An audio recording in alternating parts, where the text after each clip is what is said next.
We can look at the pattern of numbers and decide how is this pattern progressing. In this case here we go from 1 to 4, 4 to 7, 7 to 10. It looks like each time we're just adding on 3. So in this case we're just going to say that each term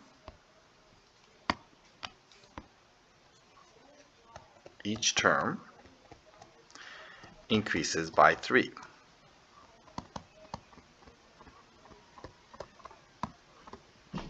And we're going to say plus 3. If we were to describe this progression, the first term we can say is equal to 1. The second term is equal to 4. The third term we can say is equal to 7. The fourth is 10.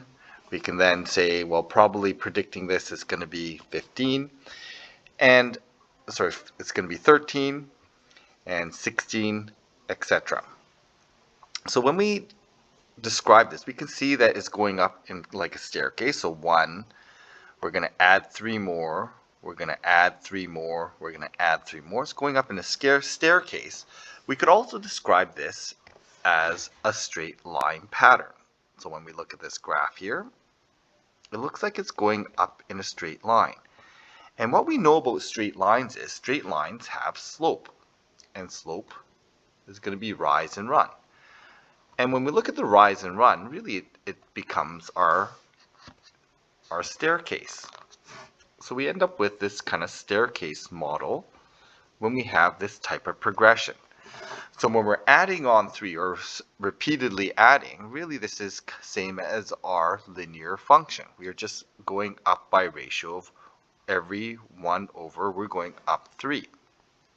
And this staircase, this progression, is the progression of a linear function. So how would you describe the progression of this staircase? Well, it's a plus 3 each step.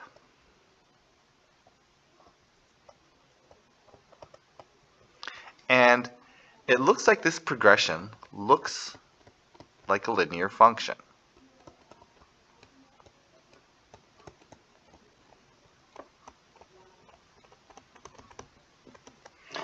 And there are two key parts to this type of staircase or stepwise progression. We need to know the starting point, where are we starting at, and what is the increase or common increase in each step. Okay, how is it progressing?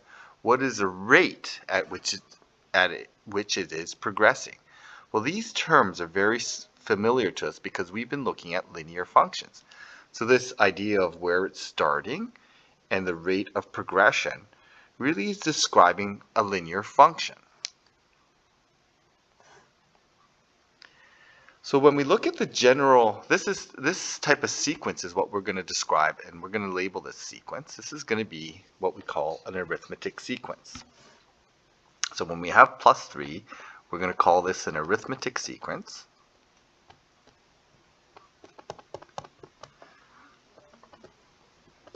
And any sequence that goes up by this plus 3 plus by the same amount is going to follow this progression, and it's going to have this general formula. And the general formula looks like this. So there's a starting point, and we're going to have it go up. For every increase in n, we're going to go up by some common difference, or d, or this is our common step. Now the reason why it's n minus 1 is because we need to take away that first step. So when n is equal to 1, this is our starting point. So we're not going to use that common difference. We're going to use that common difference in the second step, in the second point. So that way we need, when n is 2, that's when we start using the common difference. So that's why we have n minus 1. So this is the reason why we use n minus 1. We do not start, we are starting at 1, n equals 1. Normally, and I'm going to put this in brackets, normally, to make the math work out, normally we start at 0. We start counting from 0. Okay, but with sequences, we normally start talking about the first sequence, so we normally label that as n equals 1. So there's a reason why we need this n equals 1, n minus 1. And if we take a look at this equation, it's starting to look very familiar to us because we have this equation y equals m x plus b.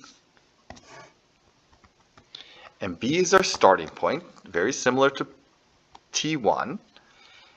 Our d is how much we're increasing by each step, so that's like a slope. And the n just represents the term number or the independent variable, which in this case is going to be x. So this is something that we definitely want to connect. They are definitely connections here because when we look at the graph in this step, it's definitely giving us a linear function. We definitely can see some slope in there. There's a starting point. And not only that, the formula for the arithmetic sequence looks very much like our y equals mx plus b because it behaves in the same way. So when we look at the sequence, we need basically two things. We need to know some point to start and how much we're going up by.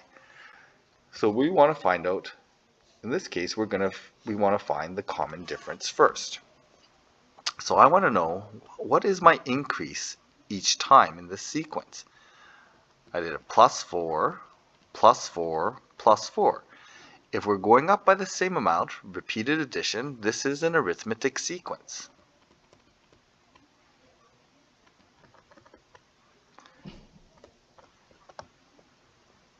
And if we're dealing with arithmetic sequence, we know it fits into the formula.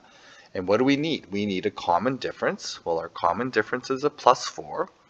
And we need to know the starting point. The starting point, in this case, is going to be our a value. A equals 1, and this represents our start point. So if I want to go to T20, what I can do is I can just kind of count. I can just keep on adding plus 4, plus 4, plus 4. Okay, if I start at 1, to get to 20, I need to plus 4 19 times. So I could simplify this and say, well, I start at my starting point of 1, and then from 1, I'm going to add on a common difference of positive 4, and I'm going to do this. The number of times I'm going to skip here is going to be 19. From 1 to 1 to 20, there's 19 steps. So the 19 represents the number of steps. And the number of steps is going to be where I end minus where I start. That tells me how many steps are in between. Okay, this is the difference between the end and the start. So when I calculate that all out, I get 19 times 4 is 76. So my 20th term is going to be 77.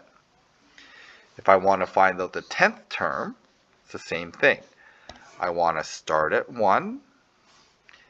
I'm going to have a common difference of plus 4. So I'm going to go up by groups of 4. And I want to know how many steps of 4 I'm going to have. So if I'm going to end at 10 and start at 1, I have 9 steps in between. That 10 minus 1 represents the number of steps in between. So working this out, 9 times 4 is 36. So I'm going to be, the T10 represents 37.